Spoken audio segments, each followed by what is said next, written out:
PIB do Brasil cresce 2,9% e supera resultados de grandes potências. Depois de lucro recorde, o presidente da Petrobras admite rever política de reajuste de preços da companhia. Governo lança Bolsa Família com novas regras. Polícia Federal faz operação no Maranhão, onde uma cidade com menos de 40 mil habitantes recebeu dinheiro para extrair 540 mil dentes. Sucessor de Anderson Torres na segurança pública do Distrito Federal diz que alguns PMs não interferiram nas manifestações de 8 de janeiro. Escalada de tensão. Governo russo acusa ucranianos de ataque terrorista. Passageiros de trens, metrô e ônibus de São Paulo também serão dispensados do uso de máscaras contra a Covid. E aumenta a luta pela inclusão do skate adaptado nos próximos Jogos Paralímpicos. Agora no Jornal das 22.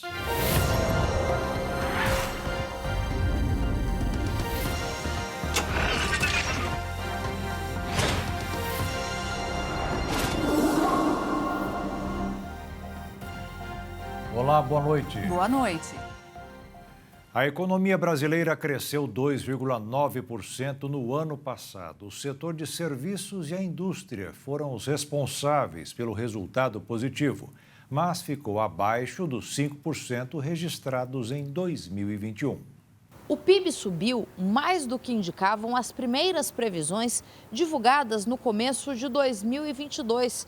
É o segundo ano seguido que isso ocorre, mas desta vez o ritmo foi menor. Mesmo assim, em um ranking com o resultado já divulgado de 47 países, o Brasil ficou na 28ª posição, à frente de potências como Japão, Alemanha e os Estados Unidos. O Brasil é agora a 12ª maior economia do mundo. Já ocupamos o 7º lugar. No ano passado, a soma de todas as riquezas do país chegou a 9 trilhões e 900 bilhões de reais. O setor de serviços, que é responsável por 70% do produto interno bruto, foi o que mais cresceu, com destaque para os serviços às famílias e ao turismo, que recuperou os níveis de antes da pandemia.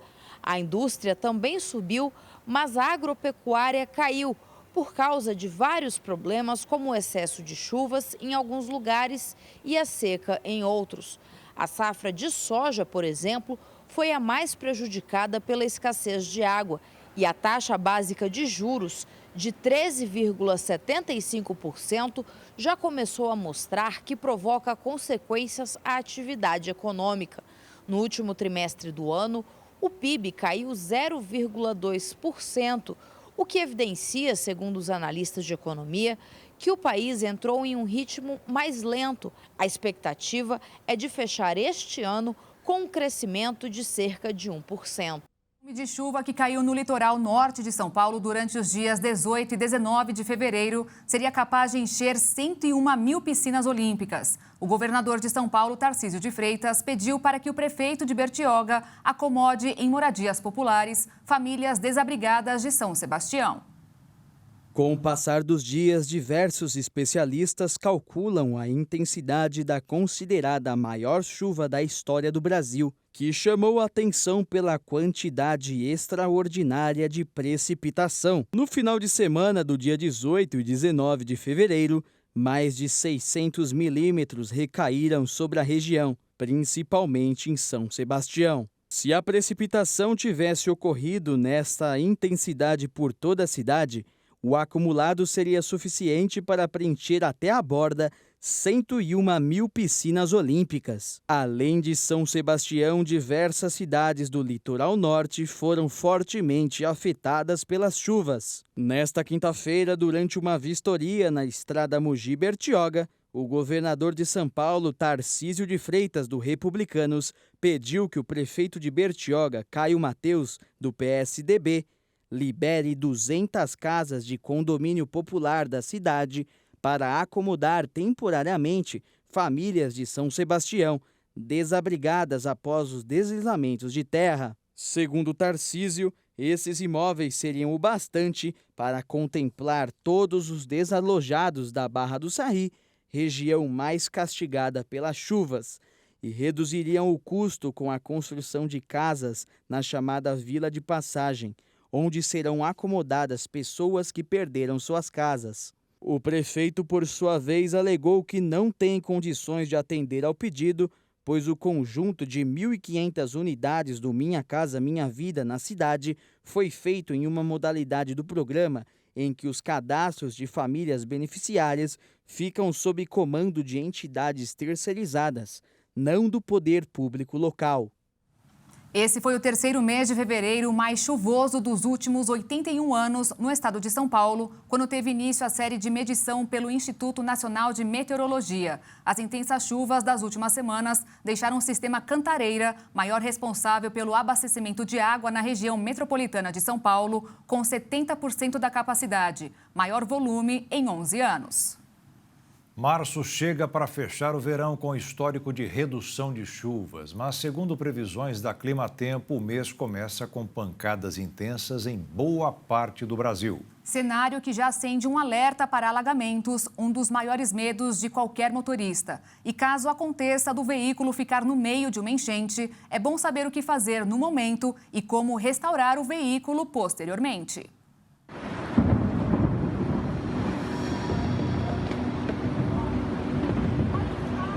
Se o céu fecha, o motorista fica tenso, especialmente em regiões onde alagamentos são recorrentes.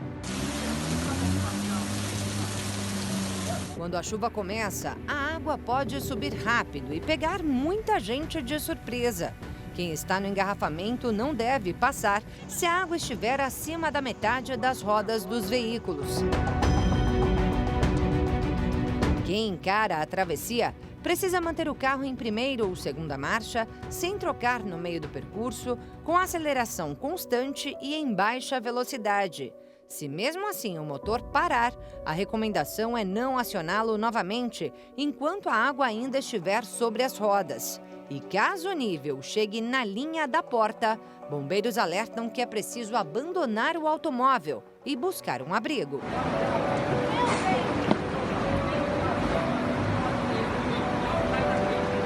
Por menor que seja a entrada de água no veículo, é importante levá-lo a um centro de estética automotiva como este aqui, porque ainda que pareça que o problema não é tão grave, com o tempo, segundo o proprietário desse local, será sim possível perceber o tamanho do estrago. Se você deixar esse carro fechado no sol, você vai ver que os vidros vão ficar suados e o mau cheiro já vai começar a subir. Entrou água no carpete, não tem como, se você não desmontar isso aí, você não aliviar essa água. Essa água não está mais no carpete. Então eu tenho que desmontar o banco, tiro o carpete. Esse feltro às vezes dá para aproveitar e muitas das vezes a gente joga no lixo e coloca um feltro novo. Tem todo um processo de limpar essa lata, descontaminar essa lata, aplicar um antiferrugem. Os bancos, como vocês vão ver, tem banco enferrujado, tem ferragem aí que a gente tem que lixar o ferrugem, pintar para renovar isso aí. Os carros alagados são classificados em 3 níveis. O primeiro é quando a água atinge apenas o carpete. O segundo, quando vai até o assento. E o terceiro, quando sobe até a altura do painel. Subiu no motor, tem que fazer aí uma elétrica, tem que fazer uma mecânica, tem que fazer uma manutenção, vai gastar um pouco mais. O especialista alerta que esse deve ser o primeiro passo de quem teve um veículo alagado. Conter o risco de pane por meio da avaliação de um mecânico e um eletricista. Depois vem a parte estética.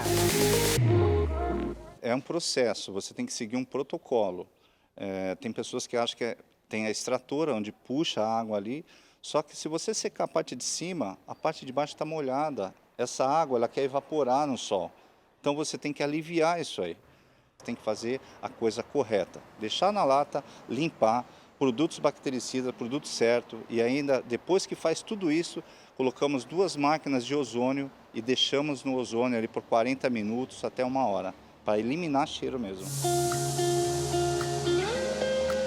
Almir diz que é possível recuperar qualquer veículo e o custo vai variar de acordo com os danos. Mas ele afirma que na maior parte dos casos o valor é menor do que a franquia do seguro.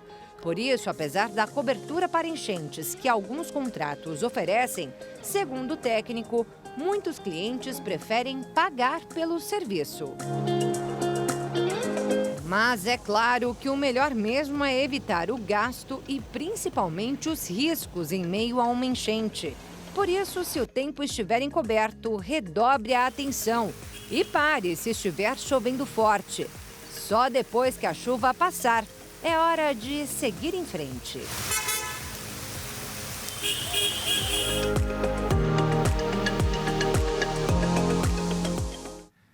E para quem mora na área rural, a maior preocupação com a chegada de março é com as lavouras. A média de chuvas aguardada para o mês de fevereiro era de 150 milímetros, mas em 2023 choveu 302,6 milímetros, ou seja, mais do que o dobro do esperado. O volume ainda é o maior já registrado pela Embrapa desde o levantamento que foi iniciado nos anos 80. São várias hipóteses para fevereiro ter sido mais chuvoso, né? Uma é o enfraquecimento de Laninha, que está terminando. Nós estamos caminhando agora para uma situação de neutralidade climática, ou seja, sem influência de El Niño nem Laninha.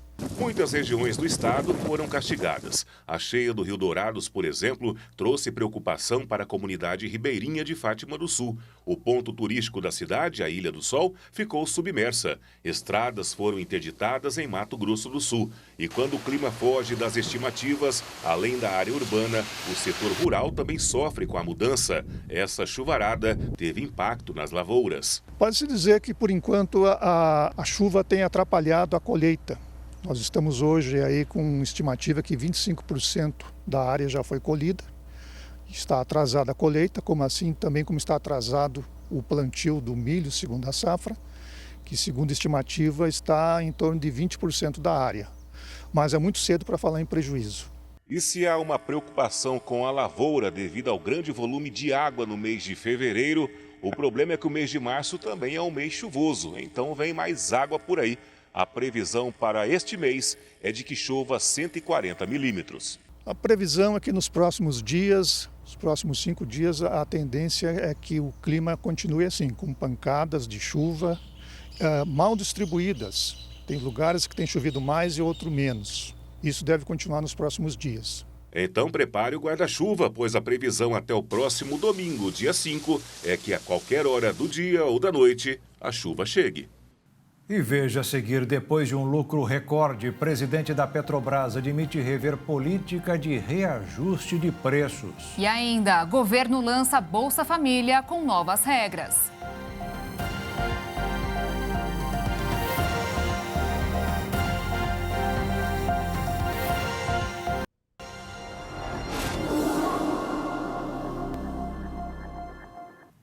O novo Bolsa Família foi lançado hoje em um evento no Palácio do Planalto e pagará no mínimo R$ 600 por família de baixa renda.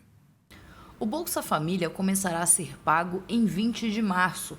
Cada família atendida receberá no mínimo R$ 600, além de benefícios específicos para cada perfil. Para atender a primeira infância, famílias com crianças de até 6 anos recebem R$ 150 por criança e R$ 50 para cada membro da família que tenha entre 7 e 18 anos.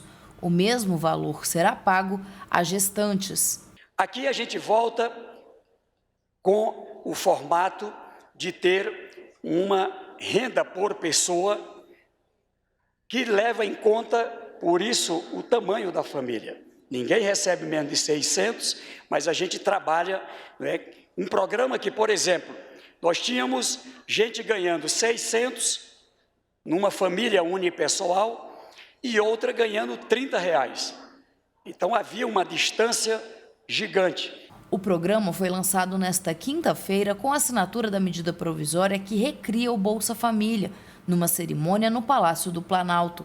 Entre as novidades da nova versão do Bolsa Família está a manutenção do trabalhador formal de baixa renda no cadastro único. O programa, a partir desse lançamento, Ele garante o direito à pessoa que está na situação de preencher os requisitos, a ter o Bolsa Família, arranjou um emprego, assinou a carteira, ultrapassou o limite de mais de meio salário mínimo. Ele sai do Bolsa Família porque tem uma renda mais elevada, fruto desse emprego, desse trabalho, ou de um empreendimento. O Bolsa Família atenderá as famílias mais vulneráveis, mas possui algumas regras que condicionam o pagamento. As crianças devem frequentar as escolas e manter o calendário vacinal atualizado. Já as gestantes precisam fazer acompanhamento pré-natal regularmente para serem contempladas. O Bolsa Família não é só transferência de renda.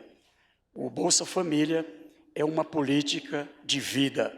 Antes de retomar o programa, o governo federal fez um pente fino no cadastro único para verificar se os inscritos atendiam os requisitos e apresentavam informações verdadeiras. O ministro do Desenvolvimento Social, Wellington Dias, frisou que os dados apresentados ao governo são utilizados em pelo menos 12 programas de combate à fome e assistência social, como Minha Casa Minha Vida. O presidente Lula pediu veementemente que toda a sociedade ajude a fiscalizar o cadastro único e denuncie aqueles que agem de má fé. Ele também destacou que o Bolsa Família faz parte de uma série de ações do governo para retomar a geração de emprego e a economia do país. Esse Bolsa Família, ele é apenas um pedaço das coisas que nós temos que fazer. A gente não está prometendo que o Bolsa Família vai resolver todos os problemas da sociedade brasileira. É o primeiro prato de sopa, é o primeiro prato de feijão, é o primeiro copo de leite, é o primeiro pão, é o primeiro pedaço de carne. Mas, junto com isso, tem que vir uma política de crescimento econômico, de geração de empregos e de transferência de renda através do salário, que é o que importa para o trabalhador. A Telefônica Oi entrou pela segunda vez com pedido de recuperação judicial. Isso apenas 3 meses depois de sair do processo que permite que, para acertar as contas, uma empresa suspenda pagamentos a alguns credores. Mas a companhia recorreu novamente à Justiça, alegando que não está conseguindo quitar uma dívida de quase 44 bilhões de reais.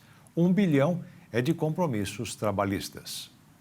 E o brasileiro está aderindo cada vez mais às compras pela internet. O comércio eletrônico subiu 1,6% no ano passado e bateu recorde com um faturamento de quase 263 bilhões de reais. A maior alta foi de alimentos e bebidas, o que inclui despesas no supermercado e entrega de lanches e outras refeições. Segundo a pesquisa da Nielsen, a entrega destes setores aumentou 83% em relação a 2021. O presidente da Petrobras, Jean Paul Prates, disse hoje que admite rever a política de preços da companhia para reajuste de preços dos combustíveis. A intenção é deixar de seguir apenas as cotações do mercado internacional. A notícia foi divulgada um dia depois da Petrobras divulgar o maior lucro de sua história. Fechou o ano passado com quase o dobro de 2021, de 188 bilhões e 300 milhões de reais. O resultado ficou 76,6% acima dos 106,6 bilhões reportados em 2021. No quarto trimestre de 2022, a estatal lucrou de forma líquida 43,3 bilhões de reais. Esse valor é 37,6% superior ao registrado na mesma etapa de 2021. A Petrobras também aprovou o pagamento de dividendos, no valor de R$ 2,74 por ação. Segundo a companhia, os proventos serão pagos em 2 parcelas. O Conselho de Administração da Petroleira sugeriu que os acionistas avaliem a criação de uma reserva estatutária para reter até 49 centavos por ação ordinária e preferencial do resultado do exercício social de 2022. No mercado financeiro desta quinta-feira, após divulgação do PIB do Brasil em 2022 e da perspectiva de que os juros podem continuar subindo nos países desenvolvidos, fizeram o dólar fechar em alta de 0,20%, cotado a R$ 5,20 na venda. Mas a declaração do presidente da Petrobras sobre uma possível mudança na política de preços, que interessa muito a quem recebe dividendos, provocou uma queda na Bolsa de Valores de 1,01% aos 103.325 pontos. O governo de Portugal publicou uma portaria oficial que garante residência automática a brasileiros no país. O novo texto regulamenta alterações na lei de estrangeiros portugueses que facilitam a imigrantes de países que falam português a pedirem uma autorização. Com um grande aumento de migração brasileira para outros países, Portugal tem sido o principal destino de escolha. Só que, além de trabalho e da saudade, um outro problema, até então, impactava o bem-estar dos brasileiros no país europeu: a dificuldade de encontrar uma residência fixa ou algo que os agradasse. Mas essa mudança na legislação pode mudar e muito essa condição. Com a publicação da nova lei, o novo modelo já entra em vigor. Dessa forma, será possível conceder a autorização de residência de 1 ano a imigrantes dos países da comunidade de língua portuguesa, sem que seja preciso passar pelo processo de manifestação de interesse, que hoje leva até 2 anos. Com a residência automática, os imigrantes poderão trabalhar, se inscrever em cursos ou alugar imóveis de maneira legal. Aqueles que deram entrada no processo de manifestação de interesse em 2021 e 2022 e estavam necessitando de uma liberação residencial serão agraciados com a lei e só precisarão renovar a autorização posteriormente. Com essa notícia, agora o sonho de respirar novos ares aumenta ainda mais. Os brasileiros que pretendem ir a Portugal não precisam mais entrar em contato com o Serviço de Estrangeiros e Fronteiras. Essa é uma facilidade que Portugal está empenhado a cumprir, já que sente o compromisso histórico com os países de língua portuguesa. E veja a seguir: passageiros de trens, metrô e ônibus de São Paulo também serão dispensados do uso de máscaras contra a Covid. E veja também, em nova escalada de tensão, governo russo acusa ucranianos de um ataque terrorista.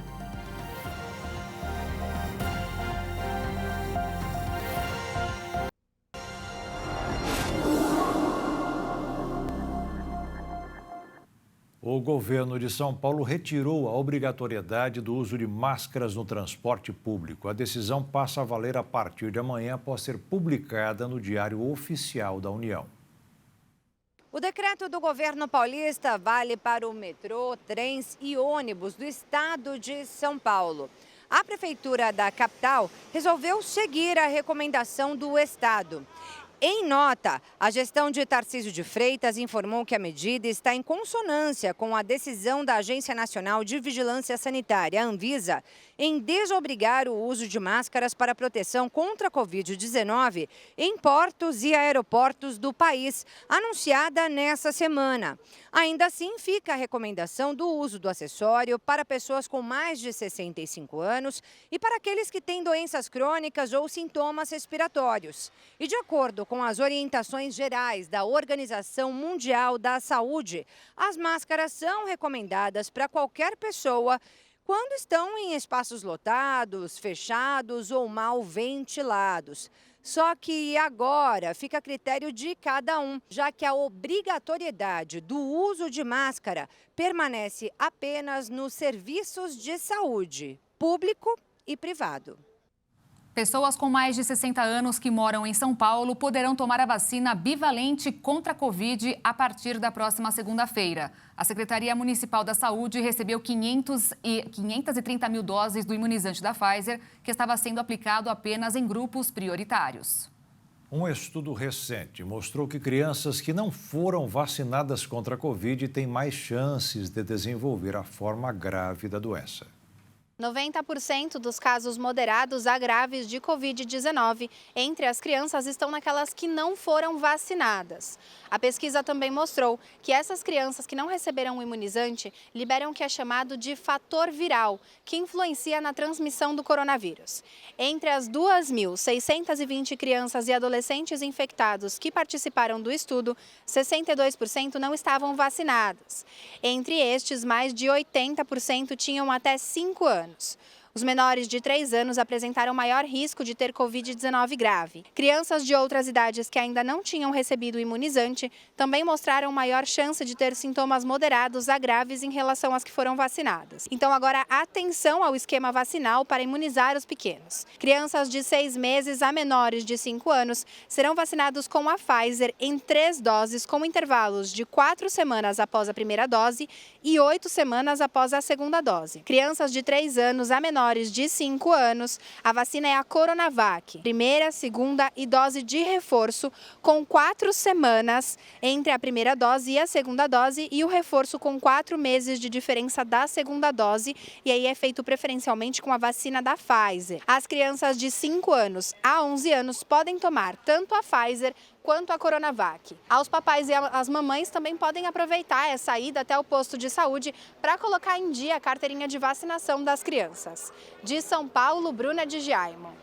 A vacina contra a dengue, Qdenga, do laboratório japonês Takeda Pharma, teve o registro aprovado pela Anvisa. É o primeiro imunizante liberado no Brasil para pessoas que nunca entraram em contato com o vírus. Ensaios clínicos mostraram que o imunizante tem uma eficácia geral de 80% 12 meses após a segunda dose. Com a aprovação, a vacina já pode ser comercializada no Brasil, na rede privada e no SUS, caso o Ministério da Saúde decida pela sua incorporação. O ex-secretário executivo de Segurança Pública do Distrito Federal, delegado da Polícia Federal, Fernando de Souza Oliveira, que chegou a assumir o cargo de Anderson Torres, afirmou durante seu depoimento na CPI dos atos antidemocráticos que houve passividade por parte da Polícia Militar do Distrito Federal na contenção das pessoas que atacaram as sedes dos 3 poderes em Brasília no dia 8 de janeiro. O delegado declarou que teve sentimento de impotência e que não existiu nenhuma resistência da Polícia Militar antes, durante e após a invasão.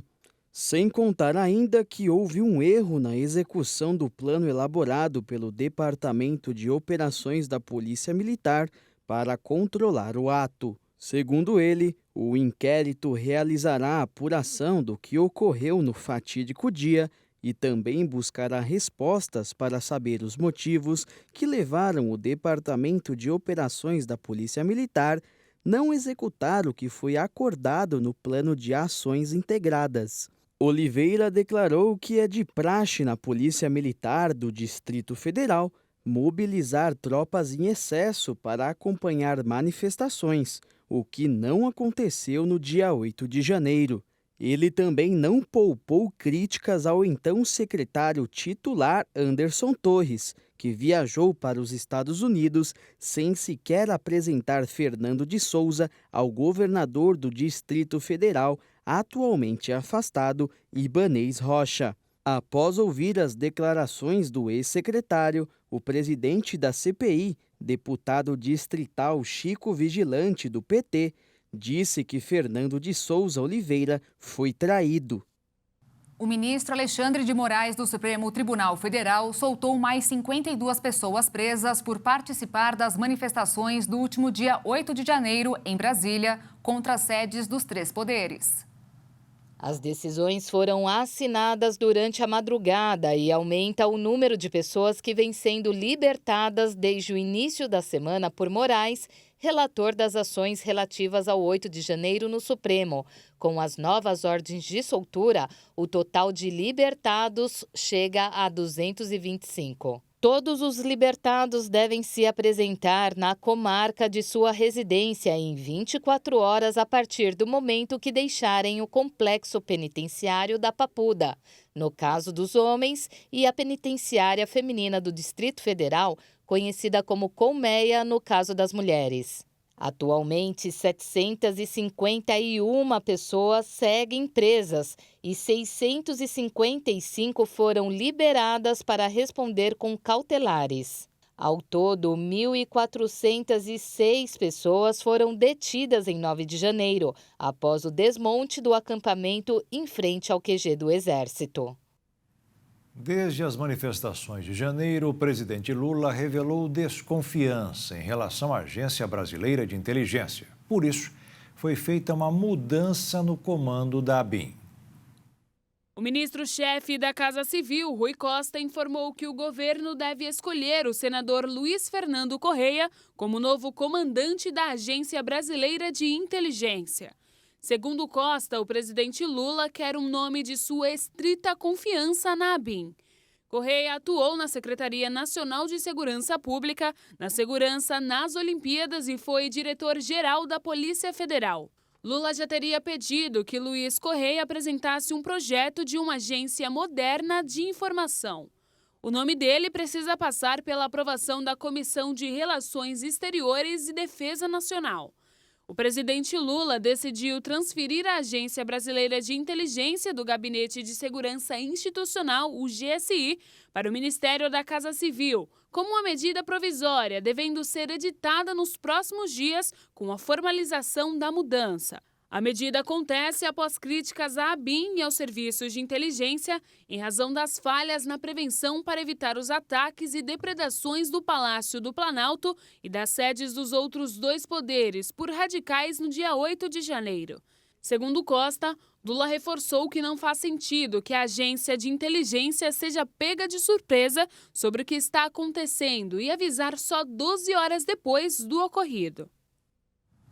O conflito no leste europeu segue tendo capítulos dramáticos. Um ataque ucraniano a uma cidade russa na fronteira foi classificada como terrorismo pelo Kremlin. Segundo informações do governo russo, esse grupo de infiltrados ucranianos teria feito alguns reféns e abriram fogo contra veículos em movimento. O porta-voz do governo russo, Dmitry Peskov, não pretende, contudo, convocar em caráter de urgência o Conselho de Segurança Nacional. O Serviço Federal de Segurança e as autoridades locais de Briansk anunciaram operações para eliminar o grupo. O governo da região afirmou que esses infiltrados adentraram a região pela Ucrânia e ficaram posicionados em um lugar estratégico, esperando para atacar em um momento oportuno. O presidente Vladimir Putin cancelou uma viagem prevista para o Cáucaso russo e está sendo informado constantemente sobre a situação. Ao mesmo tempo, o Conselho de Segurança da Presidência da Ucrânia classificou as afirmações russas como uma provocação deliberada com o objetivo de assustar sua população para justificar a ofensiva no território vizinho. Além disso, foi dito que o incidente pode estar relacionado com uma ação de milicianos russos que operam com métodos de guerrilha. As agências internacionais não conseguiram comprovar as informações do Kremlin com as fontes independentes.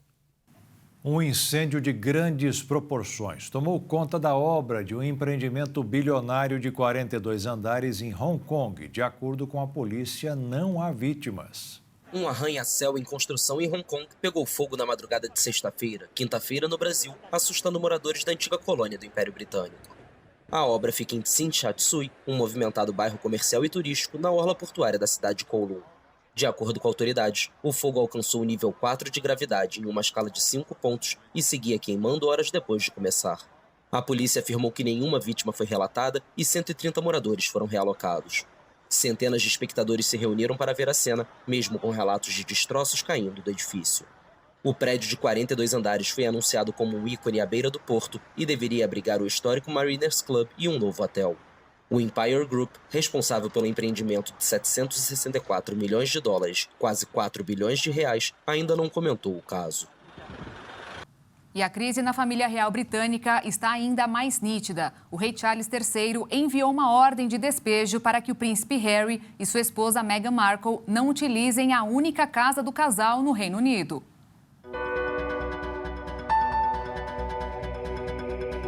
A residência chamada de Frogmore Cottage é um imóvel perto do castelo de Windsor e que o casal usava no Reino Unido. Mas a ação do rei Charles III pretende anular a utilização da moradia. Ela é a única do casal no Reino Unido, já que hoje eles moram nos Estados Unidos. O Frogmore Cottage havia sido concedido ao casal pela falecida Rainha Elizabeth II em 2018 como presente de casamento. Conforme apurado pelos meios de comunicação britânicos, a decisão parece ser uma retaliação pela publicação, no início deste ano, do livro de memórias O que Sobra, no qual o filho caçula do monarca britânico faz um acerto de contas com sua família. Mas a residência já carrega em si algumas polêmicas. Isso porque as caras obras de reforma que o casal fez, em torno de 12 milhões de reais, foram financiados com dinheiro público. A utilização causou um escândalo no país e o príncipe Harry teve que devolver o dinheiro aos cofres. Para reforçar que a mansão teria outra utilidade, o rei Charles pediu que o seu irmão, príncipe Andrew, se mudasse para Frogmore Cottage. Mesmo com a apuração das redes britânicas, o Palácio de Buckingham não quis comentar essas informações. E a seguir, PF faz operação em uma cidade que recebeu dinheiro do SUS pela extração de 540 mil dentes de uma população de apenas 36 mil pessoas. E ainda, aumenta a luta pela inclusão do skate adaptado nos Jogos Olímpicos, Paralímpicos.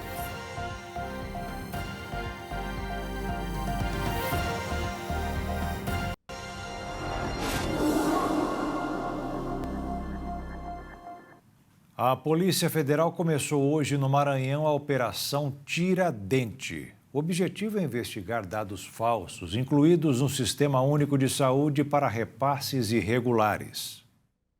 Ao longo das apurações, foi identificado que no ano de 2020, a cidade de Pedreira, com apenas 39 mil habitantes, recebeu recursos pela extração de 540 mil dentes. O que significa que 14 foram tirados de cada pessoa. O principal alvo da investigação é uma empresa que recebeu 16 milhões de reais em recursos públicos da saúde entre 2019 e 2022 no Maranhão. Segundo a Polícia Federal, um grupo de criminosos do município inseriu dados falsos no sistema do SUS para aumentar o teto de repasses de verbas federais. Ao todo, 11 mandados de busca e apreensão foram cumpridos pelos agentes nas cidades de Pedreiras, Bacabal, Lago do Junco e Lago dos Rodrigues. A Justiça Federal também determinou o bloqueio de R$ 1.800.000 em bens de investigados,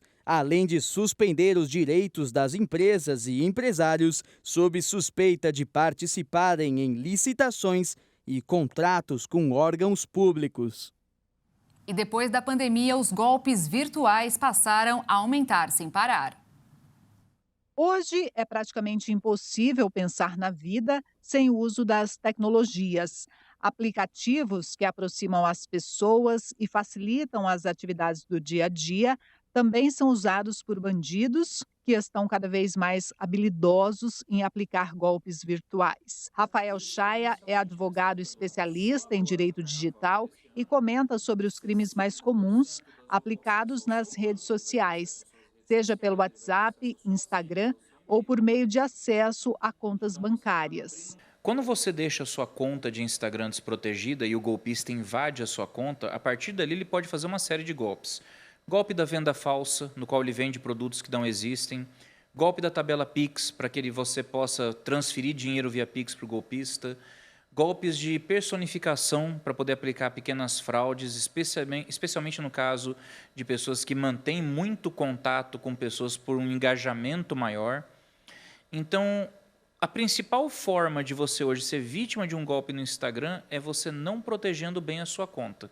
Por isso, a segurança digital ela precisa ser observada com cautela nesse aspecto. Esta advogada teve a conta do Instagram e o e-mail invadidos. O criminoso alterou os dados pessoais, mas não teve tempo para aplicar golpes usando a conta. Eu tive o meu Instagram invadido na parte da manhã do dia 10 de fevereiro de 2023, foi uma sexta-feira, Eu descobri essa invasão através do meu e-mail, foi antes mesmo de postarem qualquer coisa. Eu abri o meu e-mail e eu vi diversos e-mails enviados pelo Instagram de alteração nas minhas informações pessoais do Instagram. Então o telefone já não era mais o meu, o e-mail cadastrado também já não era mais o meu, e eu já não conseguia mais clicar no e-mail falando que quem estava fazendo aquelas mudanças não era eu, porque todas elas já haviam sido feitas. E eu descobri depois que isso aconteceu porque a pessoa que invadiu o meu Instagram também invadiu a minha conta no e-mail. Então ela mesma fez essas alterações no sentido de autorizar com que as mudanças fossem feitas. Rafael Chaia explica que é preciso estar atento à segurança digital, protegendo a conta do Instagram usando aplicativos autenticados. A dica mais importante: use a autenticação de 2 fatores no seu aparelho. Só que não apenas a autenticação de 2 fatores. Pega o aplicativo autenticador e vincule o recurso da autenticação de 2 fatores a ele. Quando a gente coloca a autenticação de 2 fatores, é normal o usuário muitas vezes vincular a uma mensagem de texto ou ao e-mail, ao WhatsApp. Eles são vulneráveis. Instale um aplicativo autenticador no seu telefone para você gerar um código de autenticação. Isso vai criar uma camada extra de proteção. No caso dos golpes envolvendo cartão, não entregue seu cartão para terceiro, não tire o olho do seu cartão, presta atenção no visor da máquina para ver se os valores que estão sendo apresentados são visíveis, acompanhe sempre o seu extrato bancário, a sua fatura, para ver se não há movimentações estranhas e, acima de tudo, não faça nada por telefone se alguém entrar em contato com você. Recebeu mensagem, recebeu e-mail, recebeu ligação, recebeu WhatsApp, qualquer coisa, vocês não façam nada pelo telefone. Procura pessoalmente o seu banco porque pode ser um golpista tentando te enganar. Desde a pandemia, os crimes virtuais aumentaram consideravelmente. As pessoas passaram a maior parte do tempo em casa e, com o uso frequente da internet, informações pessoais, profissionais e dados bancários ficaram mais expostos. Em 2020, foram registrados 1.781 golpes virtuais em Mato Grosso do Sul. Já em 2021, foram 3.529 casos.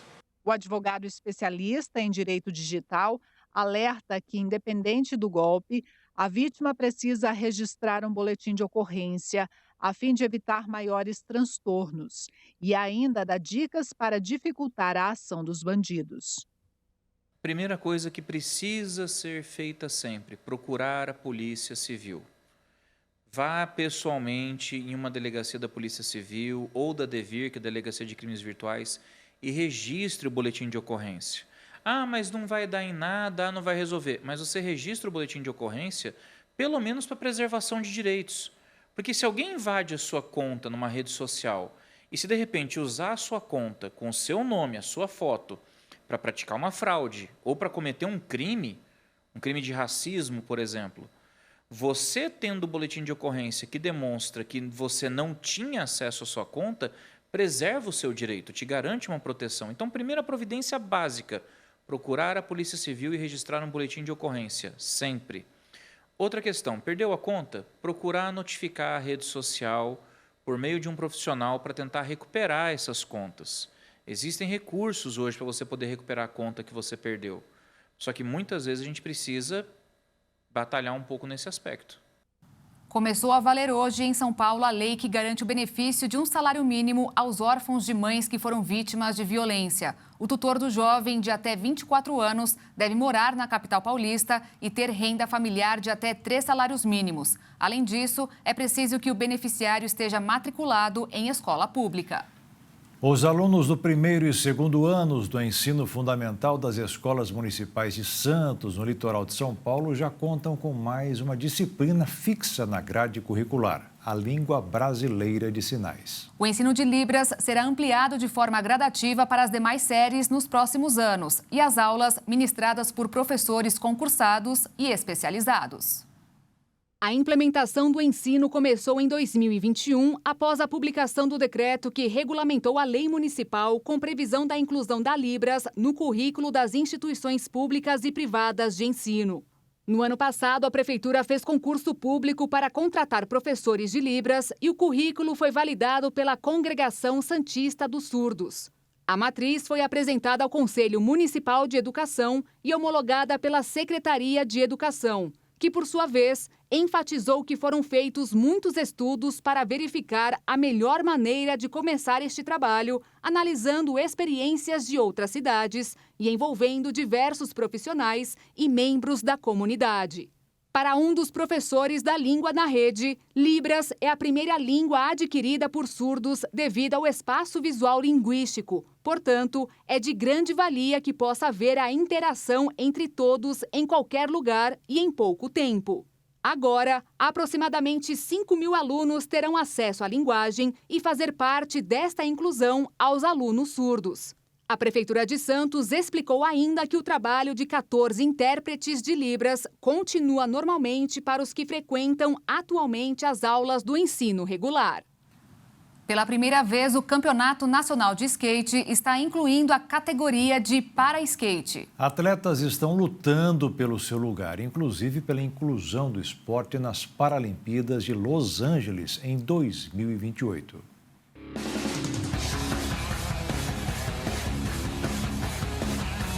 Encontrar uma forma de se superar e de passar para o próximo, que uma dificuldade não é um final de caminho, e sim pode ser o começo de um destino muito promissor.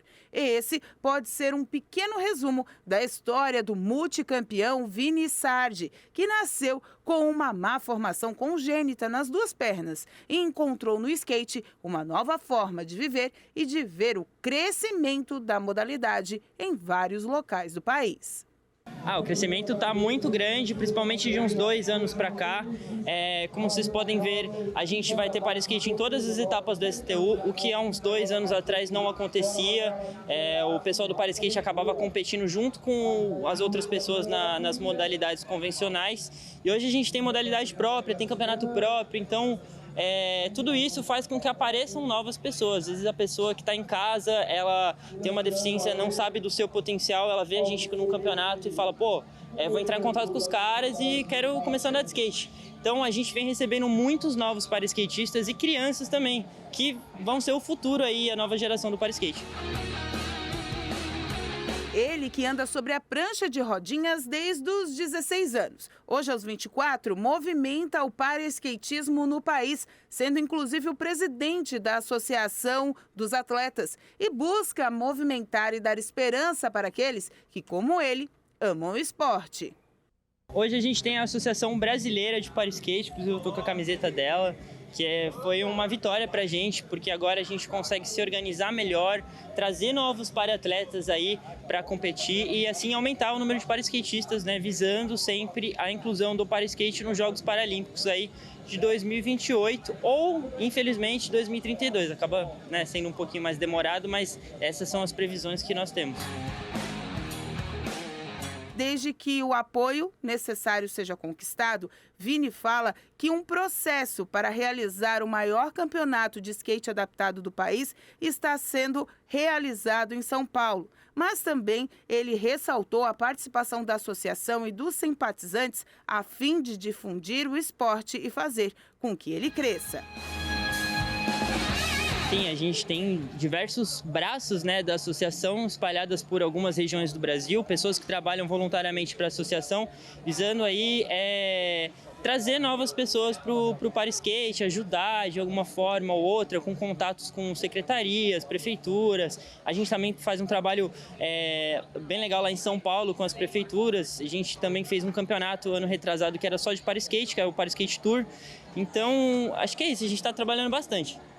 A associação hoje conta com cerca de 50 para-skatistas de todo o país. E essa será a primeira vez que o STU terá uma competição só voltada para eles. Um momento de inclusão, de mostrar habilidades e de encantar o público, mostrando que dificuldades são feitas para serem superadas.